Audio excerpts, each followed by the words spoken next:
Well, let me be among the first to wish you a very pleasant Sunday morning. Hopefully this is the start of a very nice day for you and for all of us. Today we'll be talking about issues related to the economy. And if you're asking yourself, is that something I should be concerned about? The answer is definitely yes. The economy will affect your job, income, savings, taxes, and retirement planning for those not there yet. Plus, we have an interesting guest to give us his insights on the subject. Starts right now. From TV6, this is The Ryan Report. Now, here's your host, Don Ryan. You know, when we think of Michigan State University, our first thoughts often go to basketball. That's not surprising considering the team's accomplishments and the fact their coach is a favorite son of the Upper Peninsula. But MSU is a leader in many areas and has a number of outstanding faculty members. One of them is Charles Ballard. Dr. Ballard is an award-winning professor in the Department of Economics. He's a widely published author. His books include Michigan's Economic Future, A New Look, published in 2012. He's a Princeton graduate and has been a consultant to the United States Department of Health and Human Services, the Finnish Forest Research Institute, the Helsinki School of Economics and Business, the United States Department of Treasury, and a number of others. Dr. Ballard was in town this week to speak to the Economic Club of Marquette County. Very pleased he could join us this morning. Thanks for being here. Thanks for having me. You know, in your bio, you listed a number of things. I picked out those two Finnish connections because we have a lot of Finnish population here. Is that Yes. something recent or anything you can tell us about those experiences? Well, I have some relatives who live in northern Minnesota, another area with a large Finnish population. And in the 90s, I had some Finnish graduate students, and I was lucky enough to be able to go to Helsinki and spend a few weeks at one of their research institutes. Okay, very interesting. You know, I also mentioned basketball in the introduction before we get started with the serious questions. Have you done any studies on the economics of major sports at major universities? I haven't done studies of that, but I know people who have. In fact, we have at Michigan State, we have some courses in sports economics, which are very popular courses. It's big business. Well, let's face it, the NCAA basketball television contract is worth billions, and it and the other things associated with basketball and football make a very big difference. Basically, at a place like Michigan State, football, men's basketball are the ones that pay for the rest of the athletic program. And with those two sports recently, the amount of publicity and you know marketing that the university receives from that has got to be immeasurable. Between Mark D'Antonio's football program and Tom Izzo's basketball program, we've had a lot of success on the field and on the court, and as you say, a lot of favorable publicity. And it's my favorite kind of good publicity. We're winning, but we're winning the right way. We're not having recruiting scandals. We have a high graduation rate for our players. And so that's, I think, a very good thing for Michigan State. I agree. You have a couple of outstanding people there. I'm not sure this really is economics, but this Michigan road proposal is coming up. It's about 9 days away as we look at it now. Have you had a chance to analyze this proposal and look at the economics of it? Yes, it's first of all, it is complicated. I think a lot of voters know that there are a lot of parts to it. I will tell you that I'm going to vote for it, even though it's not perfect. One of my pieces of reasoning is that if perfect was on the ballot, I would vote for it. But this is, I think, likely to be the best that we can get for now. And the roads in many parts of Michigan are in really horrible shape, some of the worst roads in the country. Good news, in the Upper Peninsula, there are many stretches of roads that are pretty good. But boy, where I live, last year I had to replace both front rims because of running into some horrendous potholes. And moreover, it's just bad for business to have the kind of roads that we have. So in terms of what it does, the first thing that it does is it doesn't have any more motor fuel taxes going to schools and local governments. But then the motor fuel taxes are changed and increased in a way that will make more money for roads. then what do you do about the money that was lost from not sending fuel taxes to schools and local governments? That's being made up by an increase in the sales tax from 6% to 7%. There are a lot more moving parts of the proposal that we may or may not have time to get to, but those are the biggest parts of it. I think I read where the proposal itself is 139 words, which is...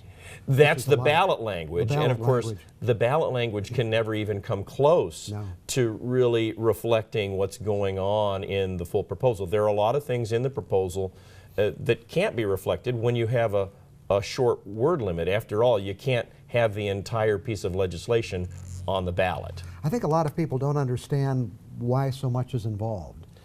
Education is involved, there are other things involved. It's not just about roads, but of course it's being promoted as something to fix the roads.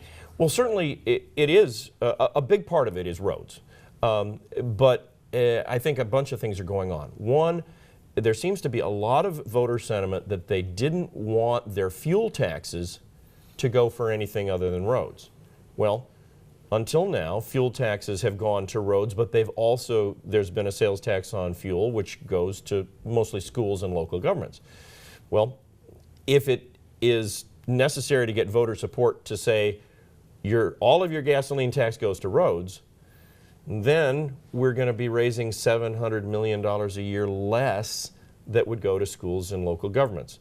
And in the legislature, there weren't the votes, and I think probably it's correct that there weren't the votes to just slash schools and local governments. So they had to come up with additional sources of funding from somewhere, and that's where the sales tax comes in. One of the criticisms has been that perhaps the legislature could have done this themselves if they had been able to work together. Is that a fair criticism? I think it is a fair criticism. I think you've got a bunch of things. One is term limits are, I think, in many cases popular with the public, but they've done, in my view, a lot of damage because you have legislatures who just don't have a lot of knowledge base, they don't have a lot of institutional memory, and they don't have experience with negotiating things. Then the politics were, remember that we have a very solid Republican majority in the state Senate and a Republican majority not quite so solid in the House. But if the Republican Party had been able to agree on a single proposal and get it through just with their own votes, they wouldn't have had to turn to Democrats. But we've got a number of Republicans who wouldn't vote for any tax increases. That meant that the Republican leadership had to turn to Democrats. That explains some of the other features of the proposal. For instance, Democrats insisted on reinstituting the earned income tax credit back to where it was 4 years ago in order to try to protect some low-income working families from bearing the brunt of the sales tax. It's going to be interesting to see what happens when this proposal is voted on May 5th. Indeed it will. The polls say that it's not likely to pass, although there have been polls in the past of things that said it wasn't going to pass and it did, or said it was going to pass and it didn't. If it doesn't pass, I don't think that's the end of the story, because our roads won't magically fix themselves. It'll be interesting to see, if it doesn't pass, what happens in the legislature after that. Okay. A lot of other things to talk about this morning. We'll get back to that in just a moment as we're talking with Charles Ballard from Michigan State University.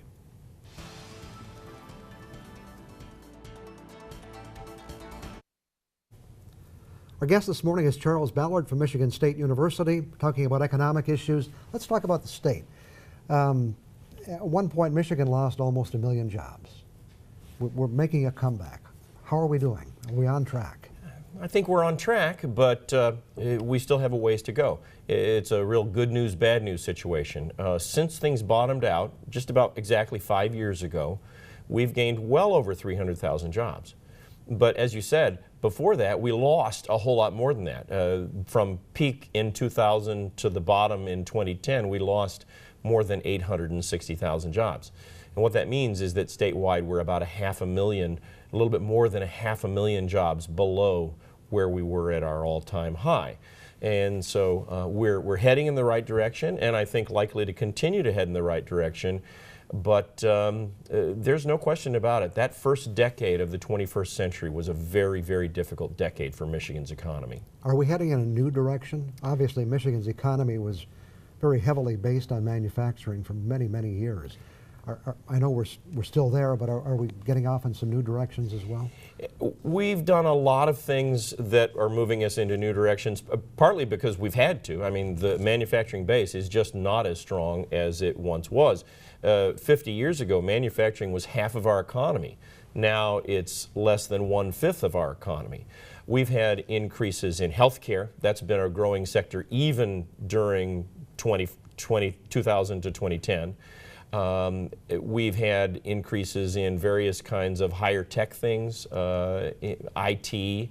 There are a variety of sources of growth, sort of business services, financial services, the Quicken Loans and Rock Ventures and those kinds of things.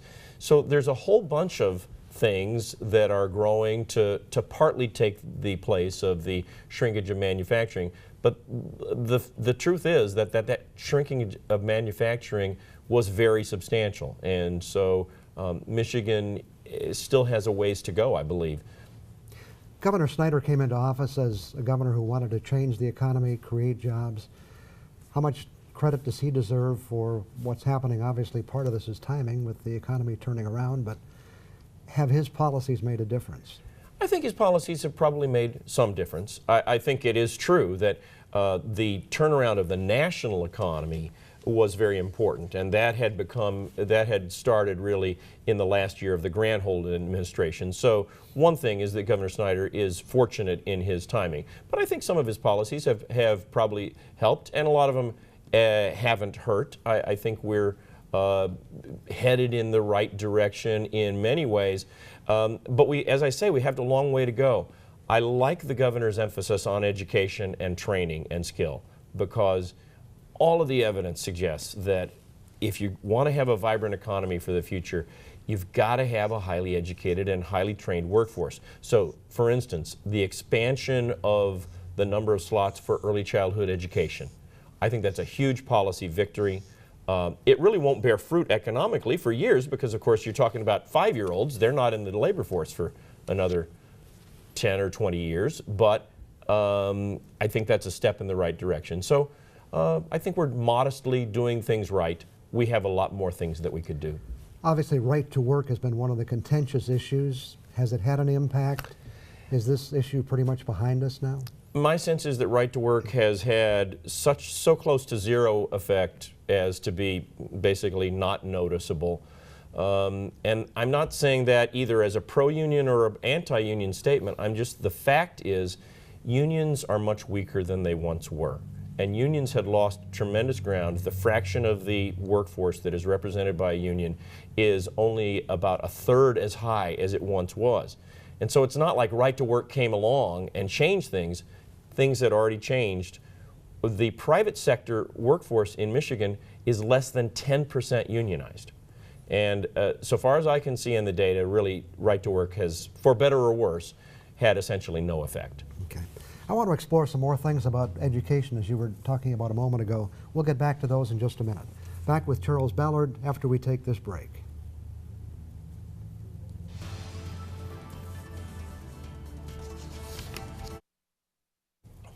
Once again, our guest this morning is Charles Ballard from Michigan State University, talking about economic issues.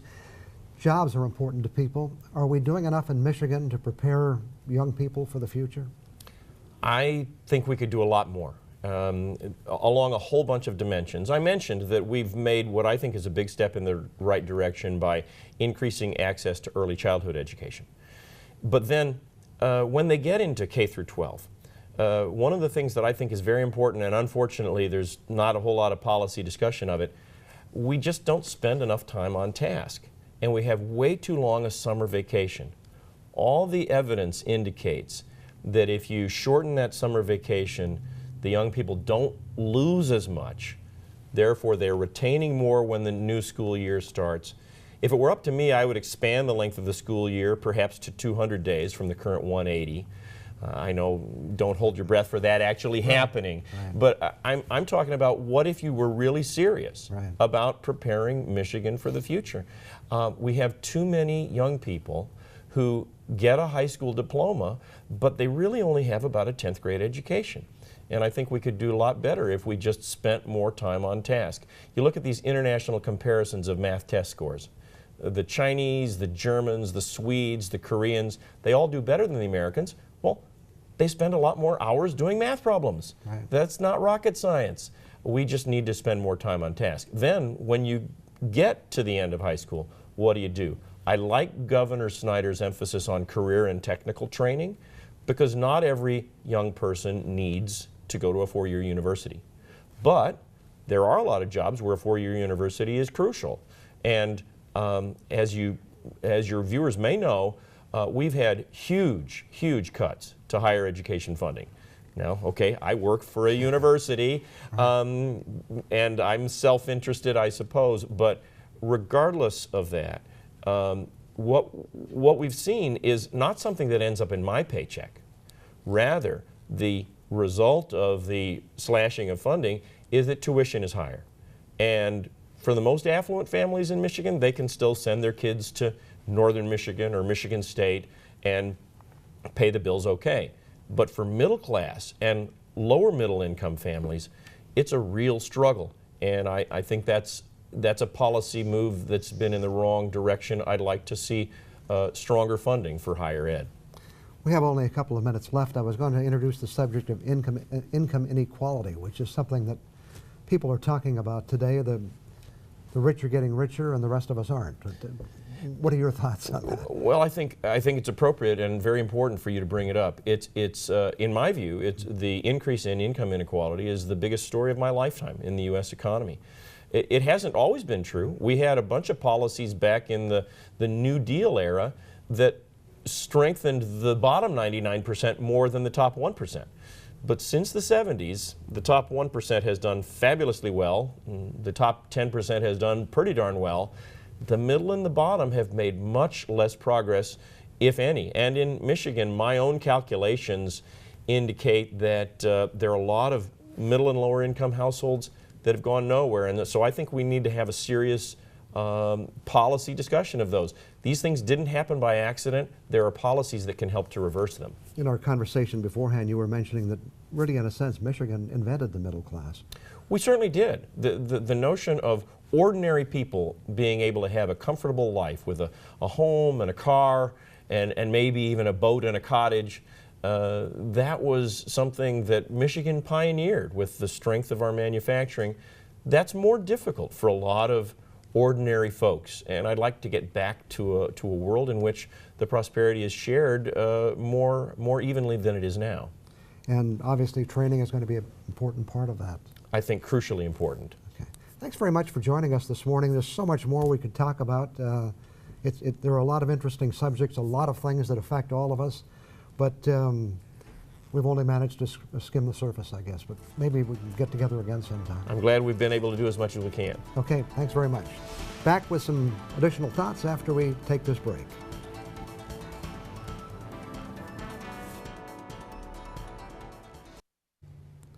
One day I served two of my grandsons spaghetti for dinner.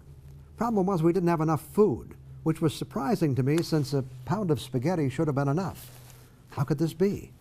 I checked out the spaghetti package and suddenly the answer was right there in front of me. It was only 12 ounces, not a pound or 16 ounces, that had been there for years. The box looked the same, everything looked the same, but it wasn't. There was actually 25% less spaghetti in the box than there was a couple of years ago. How did this come about?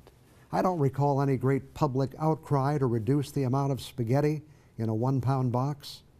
After a little investigation, I discovered that with this particular brand, the amount of product in the box initially dropped from 16 ounces to 14.5 ounces. I guess they figured when they got away with that, they could go even further. So they dropped it to 12 ounces.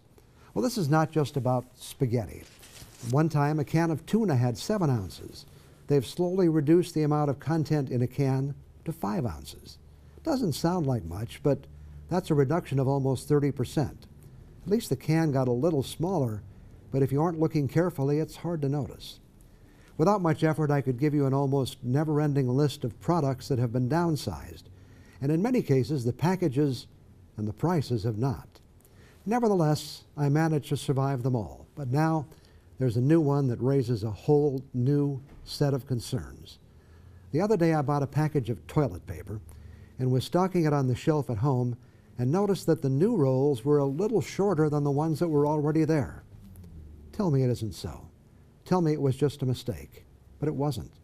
After a little online research, I discovered that toilet paper was originally manufactured in a 4.5 inch by 4.5 inch size because the square makes it convenient to hold and does what it's intended to do.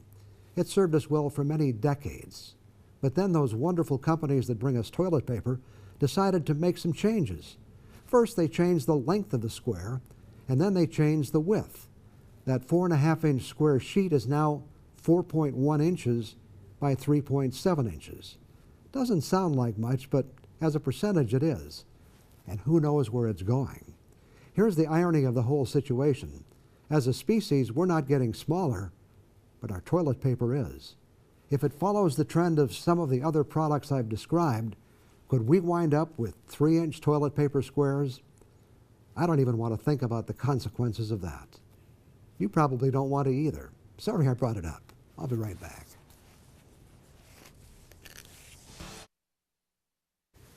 I want to thank Charles Ballard for being here as our guest this morning. Before we wrap it up, a few things to help you plan your day and your week.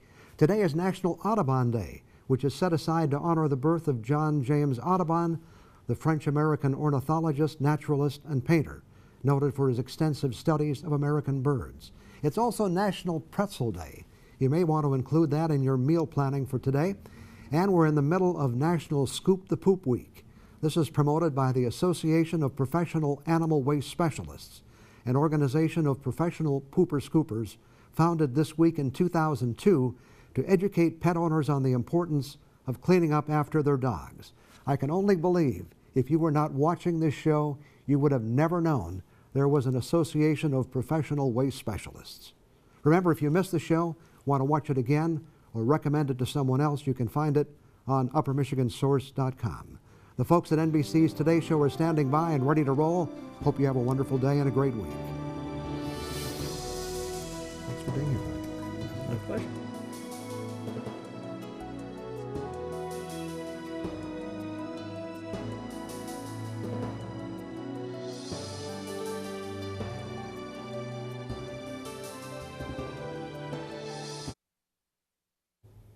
I want to thank Charles Ballard for being our guest this morning with some interesting comments on Michigan's economy. Before we wrap it up this morning, here are a few things to help you plan your day and your week ahead. Today is National Audubon Day, which is set aside to honor the birth of John James Audubon, the French-American ornithologist, naturalist, and painter, noted for his extensive studies of American birds. It's also National Pretzel Day. You may want to include that in your meal planning for today. And we're in the middle of National Scoop the Poop Week. This is promoted by the Association of Professional Animal Waste Specialists, an organization of professional pooper-scoopers founded this week in 2002 to educate pet owners on the importance of cleaning up after their dogs. I can only believe if you were not watching this show, you would have never known there was an Association of Professional Animal Waste Specialists. Remember, if you missed the show, want to watch it again, or recommend it to someone else, you can find it on UpperMichiganSource.com. The folks at NBC's Today Show are standing by and ready to roll. Hope you have a wonderful day and a great week, and that you'll join us next Sunday morning.